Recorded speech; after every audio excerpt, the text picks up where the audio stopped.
vamos a ir ingresando a la estructura de la analítica de lo bello.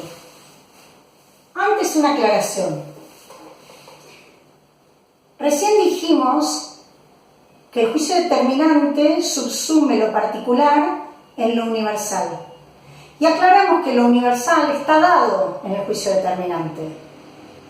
Dijimos, en cambio, que en el juicio reflexionante lo universal no nos es dado y que el juicio reflexionante lo busca. ¿Qué quiere decir lo universal? Básicamente, como si fuera una especie de ayuda a memoria, les hago este apartado por las dudas, si quedó demasiado supuesto que es lo universal. ¿Qué es cuando digo lo universal está dado? ¿A qué me refiero? Ya sabemos, lo universal lo vimos cuando empezamos con Platón, ¿no? Cuando Platón buscaba la definición de lo bello, buscaba lo universal. Y Piaz Mayor cometía el error de una y otra vez dar casos. Pero nunca respondía por el universal. Lo universal, entonces, es lo válido para todos los casos. Y cuando se refiere, cuando el juicio determinante dice, enuncia que lo universal ya está dado, le es dado, significa que eso universal es o un principio o una ley, en el ejemplo que yo les di, la ley de gravedad, o una regla o un concepto. Entre ellas hay diferencias. No estoy profundizando en las diferencias, porque de hecho alguien podría decir las reglas son empíricas, las leyes son universales, las reglas son empíricas, por lo tanto son generales, ¿sí? No estoy entrando tan en detalle. Los conceptos nosotros ya sabemos que pueden ser puros o pueden ser empíricos, ¿sí? No estamos hilando así de fino. Solamente que cuando digamos que lo universal, el juicio reflexionante, no le es dado, quiere decir que no hay una ley que enuncie la belleza, por ejemplo, no hay un principio de lo bello, no hay un concepto de lo bello, ni una regla. Entonces, tengan presente este problema. Ahora, vayamos entonces, ya vimos la diferencia entre un juicio determinante y un juicio reflexionante. Dejemos el determinante de lado, pero veamos más en detalle el reflexionante.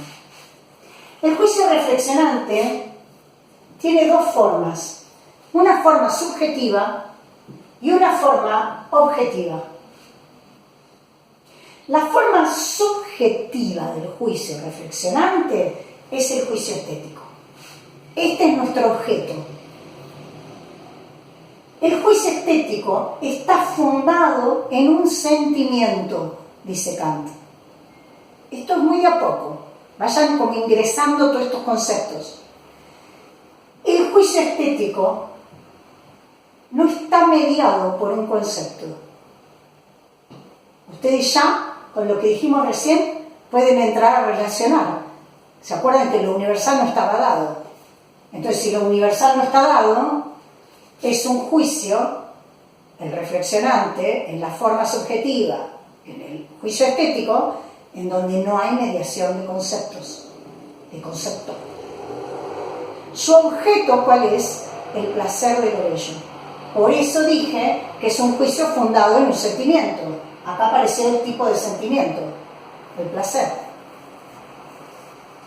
El juicio estético es una facultad con que se juzga ese placer. ¿Cómo se llama la facultad con la que juzgamos ese placer? El gusto. Nosotros hace un rato dijimos que hay tres facultades: imaginación, entendimiento y razón. Esta es otra facultad, la vamos a denominar facultad, pero para que ustedes no se compliquen, por ser un primer curso del pensamiento estético de Kant, vamos a dejar que esas tres facultades sean esas, aunque ustedes ya saben que hay otras facultades. Y una fundamental es la del gusto, pero que también opera con las facultades que ya conocemos. Vamos de a poco. Entonces, la facultad con la que se juzga ese placer de lo bello se llama gusto. Quiere decir que fíjense que muy poquito, en una reflexión muy pequeña, hay muchísimos conceptos. En este sector, nada más, imagínense que leyendo el texto de Kant, en un párrafo hay millones de conceptos. El estudio de la filosofía, y en especial de un pensador como Kant, no es un estudio como ustedes van a tener una experiencia en historia del arte, que uno lee y puede pasar las páginas. Incluso si hubiera estudiantes de letras, lo que podría uno ver en cierta teoría literaria, uno puede pasar las páginas.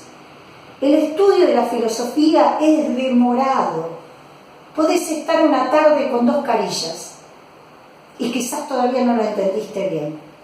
Es así. Por eso, llámense a una rutina diferente a la que tienen ejercitada. Esto es una disciplina que exige otro tipo de habilidades, exige también que uno aprenda a estudiar la filosofía y también a que las ansiedades se manejen con paciencia, ténganse paciencia. Este tipo de conceptos no es muy difícil estudiarlo 2 días antes de un parcial. Empiecen con tiempo, porque hay conceptos que uno los va aprendiendo, los va leyendo, y un día decís, creo que entendí. Como si precisara como un trabajo hasta que van cayendo en el lugar donde deben, o más o menos uno empieza a sentir que entendió un poco. El juicio reflexionante, sin embargo, tiene otra forma, la forma objetiva. La forma objetiva del juicio reflexionante es el juicio teleológico. Esta es la forma que nosotros no vamos a ver. ¿Se acuerdan que les presenté la arquitectura del tratado de Kant, de la crítica del juicio, y la sección sobre el juicio teleológico les avisé que no?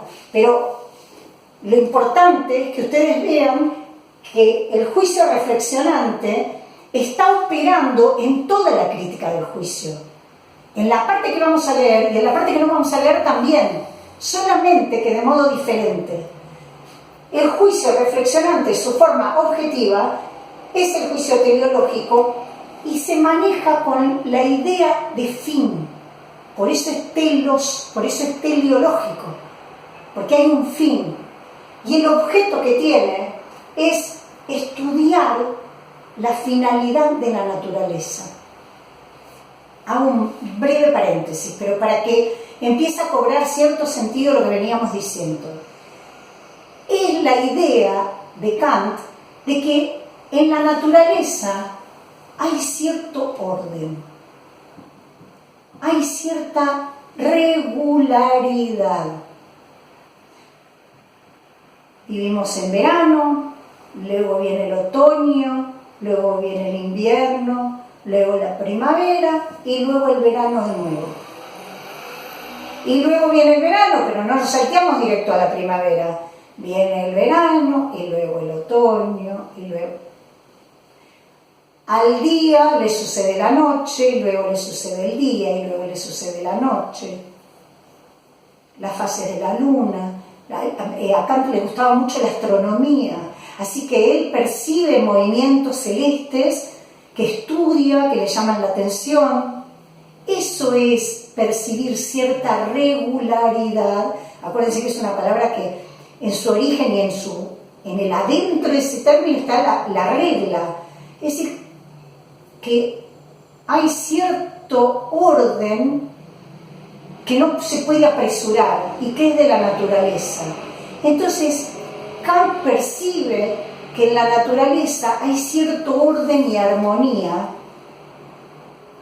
y puede entonces suponer, ¿cuál es el juicio que supone? El juicio reflexionante.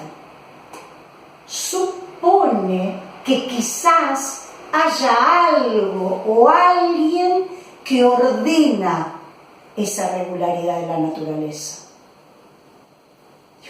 Algo o alguien, ¿en quién está pensando? ¿En Dios? Pero Dios no se puede conocer. Bueno, pero Él dijo, esto es un juicio reflexionante. Yo puedo suponer. Puedo conjeturar que quizás la naturaleza esté ordenada según un fin. Dios. Y ese fin no me es dado, pero nada me impide pensarlo, nada me impide suponerlo. Entonces yo puedo estudiar la naturaleza suponiendo un fin que la ordena, porque el orden lo percibo. ¿Voy a tener la certeza? No. Kant ya sabe que no. Por eso lo piensa. Todo ese ámbito que al sujeto, según Kant, le es imposible no pensarlo, como si fuera un movimiento natural del sujeto, pensar lo absoluto, pensar un Dios, lo acepta en toda su filosofía crítica y le da un lugar. Ese lugar que le da no es el del conocimiento científico, es este ámbito teleológico, que opera según un juicio que no le es dado lo universal, pero lo busca. Buscar ya sabemos que no es encontrar, es la búsqueda que ustedes vivieron y leyeron en el Hispias Mayor, es buscar. Si quieren, sería una licencia de mi parte, pero sería como intentar salir de la caverna. Traten de salir, traten de huir de las sombras, de a poquito, ¿no? Es como lo que plantea Platón de los dioses. No vamos a ser nunca dioses, pero podemos alejarnos de la ignorancia. Vean que es como en algún punto y absolutamente reformulado, hay un Platón vigente, pero ya con una estructura conceptual muy siglo XVIII, ¿no? Por lo tanto, ya sabemos que el juicio estético es la forma subjetiva del juicio reflexionante. ¿Estamos? Y que la facultad con la que se juzga el placer de lo bello se denomina gusto. Por eso, la crítica del juicio, y en otras traducciones, es la crítica de la facultad de juzgar. Vamos ahora a la estructura de la analítica de lo bello. Si no tienen presente la arquitectura de toda la crítica del juicio, búsquenla, tal como la dimos hace un ratito, mírenla y fíjense que vamos a ingresar ahora en esa sección, en ese apartado que se denominaba analítica de lo bello. La analítica de lo bello está ordenada según 4 ejes. Esos ejes se denominan momentos. ¿Se acuerdan que cuando dije que los conceptos puros del entendimiento, también denominados categorías, Kant los ordenaba según cualidad, cantidad, relación y modalidad? Y les dije que como un rezo de a poquito se lo iban a aprender. Es por esto. Es porque la analítica de lo bello respeta la organización de las categorías. El primer momento es lo bello según la cualidad, el segundo momento es lo bello según la cantidad, el tercer momento es lo bello según la relación y el cuarto momento es lo bello según la modalidad. Entonces, cualidad, cantidad, relación y modalidad es el estudio, son los ejes y los momentos en los que está organizada la analítica de lo bello.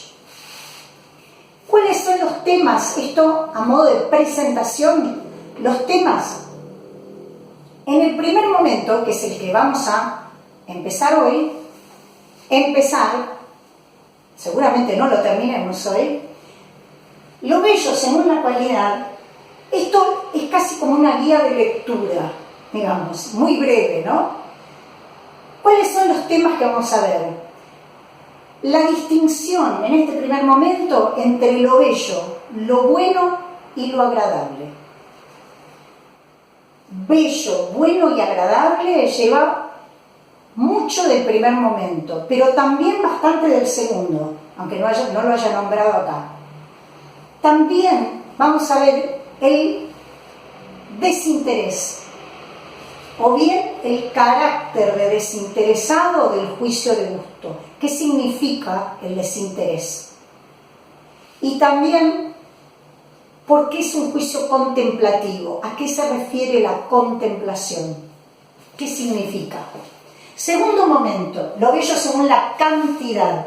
Ya la cuestión de que diga cantidad ya les sugiere, ¿sí?, como ayuda mnemotécnica, sepan que se va a trabajar la cuestión de la universalidad. Si el juicio de gusto es un juicio universal, va a ser de carácter universal, pero como lo universal no le es dado, como el placer es sin conceptos, va a ser una universalidad muy particular. No va a ser como la de la ley de gravedad, porque no puede. Sin embargo, va a ser una universalidad que Kant va a denominar subjetiva y que va a tener relación con las conjeturas. En vez de estar en relación con las afirmaciones, va a tener lugar con las suposiciones. Y a eso lo va a denominar subjetivo. Entonces va a ser una universalidad subjetiva. En este mismo momento va a trabajar cómo operan las facultades que intervienen en el juicio de gusto. Las facultades que intervienen en el juicio de gusto. Acuérdense que eran 3 las que vimos: imaginación, entendimiento y razón. La razón dijimos que no opera en el conocimiento, solamente imaginación y entendimiento. Bueno, ahora lo curioso es que en el juicio de gusto, donde no hay conocimiento, operan las mismas facultades. Alguien dice, ¿pero cómo? Porque operan de otra forma. Kant va a explicar cuál es la diferencia entre cómo se relacionan esas dos facultades en el ámbito del conocer y cómo se van a relacionar en el ámbito estético. Y el modo de relación que van a tener es la de un libre juego de facultades, o bien libre juego de imaginación y entendimiento, que es una suerte de armonía espontánea de las facultades. Por ahora es todo como muy críptico lo que estoy diciendo. A medida que usted vaya leyendo, van a poder ir integrando este panorama. Acá puse lo del libre juego de facultades que dije recién. Lo bello, según relación, es el tercer momento, y en ese momento se va a trabajar la belleza como finalidad sin fin. Aunque parezca paradójico, después vamos a explicar por qué se denomina finalidad sin fin. Y también va a establecer la diferencia entre la belleza pura y la belleza adherente. Último momento, la belleza según lo bello según la modalidad. Si el juicio de gusto era universal, con sus propias características, subjetivo, pero era universal, era lógico que en algún momento dijera que el juicio de gusto era necesario. Nosotros ya sabemos que lo universal es necesario y lo particular es contingente. Desde Platón que lo sabemos. Entonces, si en algún momento afirmó la universalidad, era lógico que en algún momento tenía que aparecer el carácter de necesario. Alguien puede decir, pero ¿cómo? Si no está dado lo universal, si no es científico. Bueno, es que va a ser una necesidad de tipo ejemplar. No es la necesidad de los juicios de conocimiento, es otro tipo de necesidad. Y también un concepto central de este momento es el de sensus communis.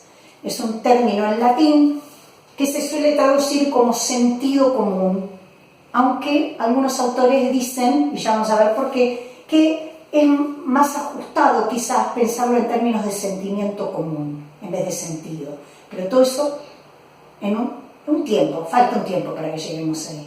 Lo que quiero que vean en esta estructura de la analítica de lo bello es que el segundo momento dialoga muy bien con el cuarto, porque se puede trabajar la universalidad y la necesidad del juicio de gusto y hay un diálogo muy fluido. Y que el primer momento dialoga muy bien con el tercero porque está operando aquí el carácter de desinteresado, el juicio de gusto, y la finalidad de sin fin tiene una impronta del desinterés que lo caracteriza. La finalidad de sin fin está en relación y en diálogo con el desinterés. Por lo tanto, si quieren, como regla mnemotécnica, los momentos pares dialogan bien entre sí, los momentos impares dialogan bien entre sí.